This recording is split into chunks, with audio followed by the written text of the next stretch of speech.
ശ്രീ ഷാബു പ്രസാദ്, ഇവിടെ നോക്കൂ, പ്രമീള ദേവിയുടെ ആദ്യത്തെ പ്രതികരണം ഒന്നും അറിയത്തില്ല എന്നതായിരുന്നു. ഇപ്പോൾ അനന്തുവുമായി ചേർന്ന് കമ്പനി വരെ നടത്തിയിട്ടുണ്ട് എന്നതിന്റെ വിവരങ്ങളാണ് പുറത്തു വരുന്നത്. അത് വളരെ ഗൗരവമുള്ളതായി തന്നെ നമ്മൾ കാണണം. ഗീതാകുമാരി ആരോപണം ഉന്നയിക്കുമ്പോൾ പ്രമീള ദേവി ഇതെല്ലാം തള്ളിക്കളഞ്ഞുകൊണ്ടാണ് ആദ്യം രംഗത്ത് വന്നത്. നേരത്തെ എൻ രാധാകൃഷ്ണന്റെ നേതൃത്വത്തിൽ നടക്കുന്ന സംഘടനയുമായി ബന്ധപ്പെട്ടുള്ള ആരോപണം, ഇതെല്ലാം കേന്ദ്ര സർക്കാരിന്റെ എന്തോ സംവിധാനമാണ് എന്ന നിലയിലാണ് ഇവിടെ ഈ തട്ടിപ്പിന് അരങ്ങൊരുങ്ങിയതും ആളുകളെ സമീപിച്ചതും എന്നൊക്കെ പറഞ്ഞു കേൾക്കുന്ന ഒരു കാര്യം. അത് നമ്മൾ ആദ്യം മുതൽ തന്നെ ചർച്ച ചെയ്യുന്നതാണ്. അതിനുശേഷമാണ് BJP നേതാക്കളുടേത് ഉൾപ്പെടെയുള്ള ഈ വിവരങ്ങളും പുറത്തു വരുന്നത്. മുമ്പ് സംസാരിച്ച ശ്രീ നികേഷ് രവീന്ദ്രന്റെ ആ വാദങ്ങളോട് ഞാൻ പൂർണ്ണമായും യോജിക്കുകയാണ്. 100%. ഞങ്ങൾ പലപ്പോഴും രാഷ്ട്രീയപരമായി ഒരുപാട് ഏറ്റുമുട്ടാറുള്ളതാണ്. പക്ഷെ ഈ കാര്യത്തിൽ അദ്ദേഹത്തിന്റെ ആ വാദമുഖങ്ങൾക്ക് ഒരു ഒരു ഒരു വലിയ സത്യസന്ധതയുണ്ട് എന്ന് തന്നെ ഞാൻ മനസ്സിലാക്കും. അദ്ദേഹത്തിന്റെ ആ സമീപനത്തിൽ നിന്ന് ഞാൻ മനസ്സിലാക്കിയ ഒരു കാര്യം, അതായത് ഇവിടെ ഈ ചില അർദ്ധസത്യങ്ങൾ പ്രമീള ദേവിയുടെയുമായി ബന്ധപ്പെട്ടൊക്കെയുള്ള വിവരങ്ങൾ പുറത്തു വരുന്നതുകൊണ്ടാണ് അങ്ങനെ ഒരു സമരസപ്പെടൽ. അല്ല, ഞാൻ അതിനെ പറഞ്ഞു. ഞാൻ പ്രമീള ദേവിയോട് ബന്ധപ്പെട്ട അതിനെ പറ്റിയുള്ള കൂടുതൽ വിവരങ്ങൾ എനിക്കറിയില്ല. ഇവിടെ ഇപ്പൊ എൻ രാധാകൃഷ്ണന്റെ ആ സൈൻ എന്ന് പറഞ്ഞ സംഘടനയുടെ കാര്യം ഇവിടെ അതും ആരോപണ വിധേയമാണ്. ഇത് ഇപ്പൊ എന്താണോ നികേഷ് രവീന്ദ്രന്റെ ആ സംഘടനയ്ക്ക് സംഭവിച്ചത്, അവരുടെ ആ ട്രസ്റ്റിന്, ആ NGOയ്ക്ക് സംഭവിച്ചത്, ഇങ്ങനെ തന്നെ സംഭവിച്ച ഒരുപാട് ട്രസ്റ്റുകളും ഒരുപാട് NGOസും ഈ കേരളത്തിലുണ്ട്. നമുക്ക് അവിശ്വസനീയമെന്ന് തോന്നാം ഈ തട്ടിപ്പ്.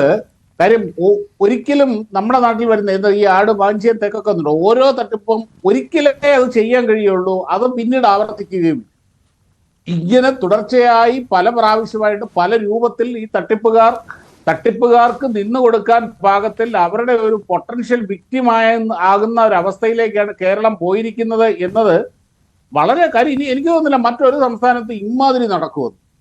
അതുപോലെയാണ് നടക്കുന്നത്. അങ്ങനെ തന്നെ പിന്നെ ഇതിന്റെ കാര്യം, CSR ഫണ്ടിന്റെ കാര്യം, ഇപ്പൊ ഒരു കാര്യം എല്ലാവർക്കും വ്യക്തമായല്ലോ. അങ്ങനെ വഴിയെ പോകുന്നവർക്കൊന്നും CSR കിട്ടുന്ന സാധനമല്ല CSR ഫണ്ട് എന്നുള്ള കാര്യം. CSR ഫണ്ട് ഇപ്പോൾ കൊടുക്കുന്ന പൂർണ്ണമായും ഓൺലൈനിൽ അങ്ങേയറ്റം സുതാര്യമായി അതിന് അർഹരായവർക്ക് അതിന്റെ പൂർണ്ണമായും എല്ലാ നടപടിക്രമങ്ങളും പൂർത്തീകരിച്ചുകൊണ്ട് മാത്രമേ CSR ഫണ്ട് കിട്ടുകയുള്ളൂ. എന്തായാലും ഇവിടെ CSR ഫണ്ട്, 1 രൂപയുടെ CSR ഫണ്ട് കിട്ടിയിട്ടില്ല എന്നുള്ള കാര്യം വ്യക്തം തന്നെയല്ലേ. തട്ടിപ്പുകാർക്കാണ് CSR, അല്ലെങ്കിൽ BJP സപ്പോർട്ടേഴ്സ് ആയിട്ടുള്ള അവർക്കാണ് CSR ഫണ്ട് കിട്ടുക എന്നുള്ള വാദമുഖം ഈ യാഥാർത്ഥ്യങ്ങൾ കൊണ്ട് തന്നെ പൊളിയുകയാണ്.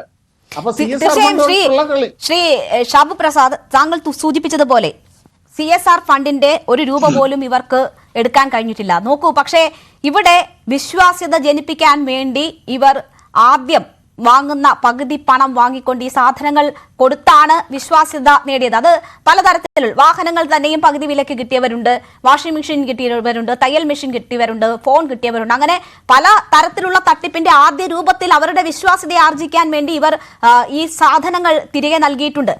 മാത്രവുമല്ല, വിശ്വാസ്യത നേടുക എന്നതായിരുന്നു ഈ തട്ടിപ്പിന്റെ ഏറ്റവും പ്രധാനപ്പെട്ട കാര്യം. അതിന് വിശ്വാസ്യത നേടാൻ പലരെയും ഉപയോഗപ്പെടുത്തി, പല നേതാക്കളെയും, പല രാഷ്ട്രീയ പാർട്ടി നേതാക്കളെയും ഉപയോഗപ്പെടുത്തി. ഇവിടെ ഇപ്പോൾ Pramila Devi Good Wing Protocol Private Limited എന്ന കമ്പനി അനന്തവുമായി ചേർന്ന് നടത്തുന്നത് 2019 2021 മുതലാണ് ഈ തട്ടിപ്പ് ഏറ്റവും കൂടുതൽ സജീവമാകുന്നത്. അപ്പോൾ എങ്ങനെയാണ് ഈ തട്ടിപ്പിലേക്ക് കാര്യങ്ങൾ എത്തിയത്, അരങ്ങുണർന്നത് എങ്ങനെയാണ് എന്നത് ഈ കാര്യങ്ങൾ നോക്കിയാൽ വ്യക്തമാകും. 2019 കമ്പനി രൂപീകരിച്ച് ഒരുമിച്ച് പ്രവർത്തിച്ച ആളെയാണ് ഒന്നും അറിയത്തില്ല എന്ന് പ്രമീള ദേവി വളരെ നിഷ്കളങ്കമായി ആദ്യം തള്ളി പറഞ്ഞത്. ഒരു കാര്യം ആലോചിച്ച് നോക്കൂ. ഇപ്പൊ ഞാൻ പറയാം, ഇപ്പൊ എറണാകുളം DCC ജനറൽ സെക്രട്ടറി ആയിരുന്ന ലാലി വിൻസെന്റ് കഴിഞ്ഞ എത്രയോ വർഷങ്ങളായി ഇവരുടെ ലീഗൽ അഡ്വൈസറാണ്, അവരുടെ കോൺട്രാക്റ്റുകൾ ഉണ്ടാക്കി കൊടുത്തിരുന്ന ആളാണ്, അവരുടെ അഫിഡാവിറ്റുകൾ പ്രിപ്പയർ ചെയ്തുകൊണ്ടിരുന്ന ആളാണ്. അവരുടെ എല്ലാ ഇൻ ആൻഡ് ഔട്ടും, അവരുടെ ഓരോ ഇൻ ആൻഡ് ഔട്ടും വളരെ വ്യക്തമായി അറിയാവുന്ന അഭിഭാഷകയായിരുന്നു ലാലി വിൻസെന്റ്. അവരെന്താ പറഞ്ഞത്? അവർക്കൊന്നും അറിയില്ലായിരുന്നു എന്ന്. അതും നമുക്ക് വിശ്വസിക്കാൻ പറ്റുമോ? ഞാൻ നികേഷ് രവീന്ദ്രന്റെ കാര്യം പൂർണ്ണമായും 100% മുഖവിലേക്ക് എടുത്തുകൊണ്ടാണ് പറയുന്നത്. ഇവിടെ ആ, മുഖ്യമന്ത്രി പങ്കെടുത്ത പരിപാടി, ഉന്നത വിദ്യാഭ്യാസ മന്ത്രി പങ്കെടുത്ത പരിപാടി, വി ഡി സതീശൻ പങ്കെടുത്ത പരിപാടി, സത്യത്തിൽ ഇവരെല്ലാം കുടുങ്ങുകയാണ് ചെയ്തത്. ഒരു സംശയവും വേണ്ട. അത് ഒരു പൊതുരംഗത്ത് ഒരു പൊതുജനങ്ങൾക്ക് ഗുണമുള്ള ഒരു പരിപാടി എന്നുള്ള തോന്നൽ വരുമ്പോൾ തീർച്ചയായും അതിൻ്റെ അകത്ത് പൊതുപ്രവർത്തകരും പൊതുരംഗത്ത് നിൽക്കുന്നവരും സഹകരിക്കും. അതിൻ്റെ അകത്ത് നിന്ന് ചിലപ്പോൾ രാഷ്ട്രീയ നേട്ടം ഉണ്ടാക്കാൻ ശ്രമിക്കും. അതൊന്നും ഒരു ക്രിമിനൽ കുറ്റമൊന്നും അല്ല ഈ നാട്ടില്. തീർച്ചയായിട്ടും അങ്ങനെ ചെയ്യും. NGOs അതിനോട് സഹകരിക്കാൻ ശ്രമിക്കും. ആ വിശ്വാസ്യത ജനിപ്പിച്ചു കഴിഞ്ഞു കഴിഞ്ഞാൽ, വൺസ് ആ വിശ്വാസത ആർജിച്ചു കഴിഞ്ഞു കഴിഞ്ഞാൽ അവരോട് സഹകരിക്കാൻ വീണ്ടും വീണ്ടും ആൾക്കാർ മുമ്പോട്ട് വന്നു എന്ന് വരും. അത് ഒരിക്കലും ഇതിനു മുമ്പ് ഇങ്ങനെ ഒരു അനുഭവമില്ല. നേരത്തെ ഉള്ള പഴയ പോലെ ഒരു മുൻ ധാരണകളോ മുൻ അനുഭവങ്ങളോ ഇല്ലാത്ത സ്ഥിതിക്ക് തീർച്ചയായിട്ടും അവരുടെ ആ ഒരു അപ്രോച്ചിലും അവരുടെ ഒരു ബോഡി ലാംഗ്വേജിലും അവരുടെ പെരുമാറ്റത്തിലും അങ്ങനെ വിശ്വാസത ജനിപ്പിച്ചുകൊണ്ടുവന്ന് നല്ല ഗംഭീരമായിട്ട് പാറശാല മുതൽ തിരുവനന്തപുരം വരെയുള്ള, പാറശാല മുതൽ മഞ്ചേശ്വരം വരെ ഇവർ നല്ല ഗംഭീരമായിട്ട് പറ്റിച്ചു. അതൊരു സത്യമാണത്, യാഥാർത്ഥ്യമാണത്. ഇനി പ്രമീള ദേവിയായിട്ട് ബന്ധപ്പെട്ട കാര്യം ഇനി പുറത്തു വരട്ടെ. അവർ ഇനി എന്ത് തന്നെ ആയാലും അന്വേഷണം നടക്കട്ടെന്നേ.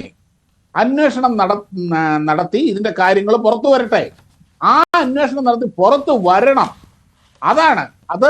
അക്കാര്യത്തിൽ എനിക്ക് ഈ പറഞ്ഞ പോലെ സംശയമുണ്ട്.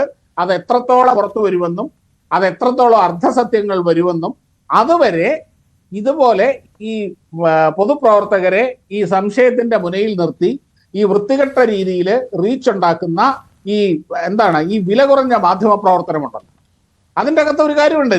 നിങ്ങൾ ഉത്തരവാദിയായിരിക്കില്ല, നിങ്ങളത് ചെയ്തിട്ടുണ്ടാവില്ല. പക്ഷേ ആ ഒരു ഫ്രറ്റേണിറ്റിയുടെ ഭാഗം എന്നുള്ള നിലയിൽ നിങ്ങളും പ്രതിസ്ഥാനത്താണ് രേണുക. മറ്റ് മാധ്യമങ്ങൾ കൊടുക്കുന്ന വാർത്തകളുടെ അതിന്റെ ഉത്തരവാദിത്തം ഏറ്റെടുക്കേണ്ടുന്ന ബാധ്യത നമ്മളെ സംബന്ധിച്ചില്ല. അത് അവർ തന്നെ വിശദീകരിക്കേണ്ടതാണ്. ഒരു വാർത്ത സംബന്ധിച്ച് പല സോഴ്സുകളിൽ നിന്ന് വാർത്തകൾ പല മാധ്യമങ്ങൾക്ക് ലഭിക്കും. അവർ കൊടുത്ത വാർത്തയുടെ നിജസ്ഥിതി എന്താണ് എന്നത് അവർ വിശദീകരിക്കേണ്ടത്. പക്ഷേ ഇപ്പോൾ തട്ടിപ്പ് നടന്നു എന്നത് വസ്തുതയാണ്. ഈ രാഷ്ട്രീയ നേതാക്കൾക്ക് ഓരോരുത്തർക്കും ഇപ്പോൾ ആരോപണം ഉന്നയിച്ചു. നിജേഷ് അരവിന്ദിനും ആ തട്ടിപ്പിന്റെ ഭാഗമാകേണ്ടി വന്ന സാഹചര്യം അദ്ദേഹം തന്നെ വിശദീകരിച്ചുവല്ലോ. അപ്പോൾ ഒന്നുമില്ലാതെ വരുന്ന ആരോപണങ്ങളൊന്നുമല്ല, പല വിധത്തിലുള്ള ബന്ധപ്പെട്ട് കിടക്കുന്നു. അതിനപ്പുറം എന്തെങ്കിലും കൊടുത്തിട്ടുണ്ടെങ്കിൽ ആ മാധ്യമങ്ങൾ ആ കാര്യങ്ങൾ വിശദീകരിക്കട്ടെ. ലിജീഷ്, ഇവിടെ ഇപ്പോൾ